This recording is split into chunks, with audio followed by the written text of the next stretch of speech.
before stadium tours, before viral hits, before streaming platforms. There was a piano, a melody, and a teenage heartbreak song that would echo for decades. Neil Sedaka has died at the age of 86, and with him, a chapter of American pop songwriting quietly closes.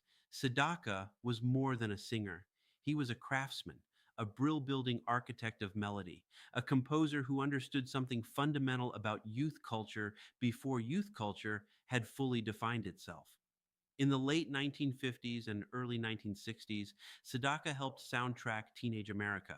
Songs like Breaking Up is Hard to Do, Calendar Girl, and Happy Birthday, Sweet 16 weren't just catchy. They were precise, engineered with emotional clarity, simple enough to sing, memorable enough to last. He often worked alongside lyricist Howard Greenfield. Together, they became one of the defining songwriting duos of the early rock and roll era.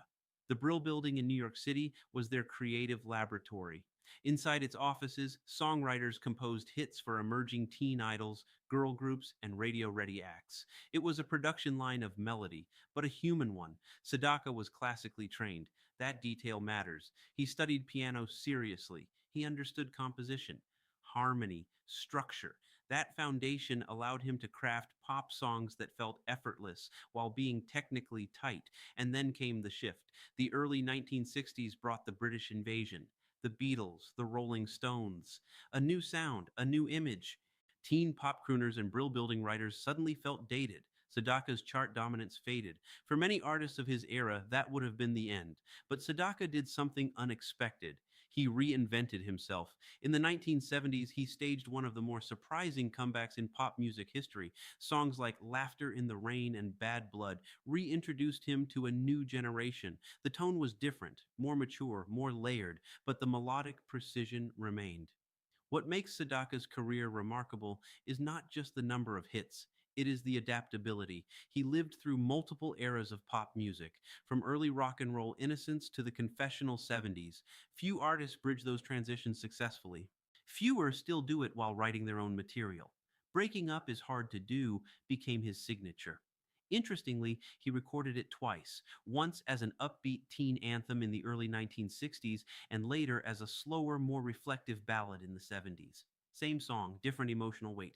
That reinterpretation symbolizes his career, the ability to revisit his own past through a new lens. Sedaka's melodies carried something distinct. They were bright but slightly wistful, optimistic but aware of fragility. Teen Heartbreak in the early 60s was dramatic, theatrical, almost sweet. Sedaka captured that tone perfectly, but when he returned in the 70s, the heartbreak felt older, weathered. That duality makes his catalog feel like a time capsule of American emotion across decades. His death at 86 marks the passing of a songwriter who witnessed and shaped the evolution of pop music from its earliest commercial form into the global force it is today. He represented an era when pop songs were constructed carefully, where the hook mattered, where melody carried the story, before spectacle overshadowed songwriting, before algorithms guided playlists. Sedaka's generation believed in the 3-minute masterpiece, the radio single, the chorus you could hum after one listen, and that craftsmanship never fully left him. His influence lingers quietly in modern pop, in the way choruses rise, in the way heartbreak is packaged into melody, in the idea that a simple hook delivered sincerely can travel across generations. Teenagers in 1962 sang along to Breaking Up is Hard to Do. Parents in 1975 rediscovered him through a comeback hit. And even now, his songs resurface in films, playlists, and retrospectives. That longevity speaks to something deeper than nostalgia. It speaks to structure, to writing that lasts. Sedaka's life reminds us that pop music is not disposable by default. It becomes disposable when care disappears. But when crafted with intention, it endures. The teenage anthems of the late 1950s were not just products of their time, they were cultural markers, expressions of innocence before the turbulence of the late 60s reshaped youth identity.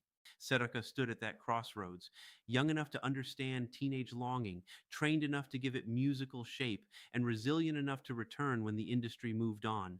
Reinvention is rare, sustained reinvention is rarer. Neil Sedaka managed both.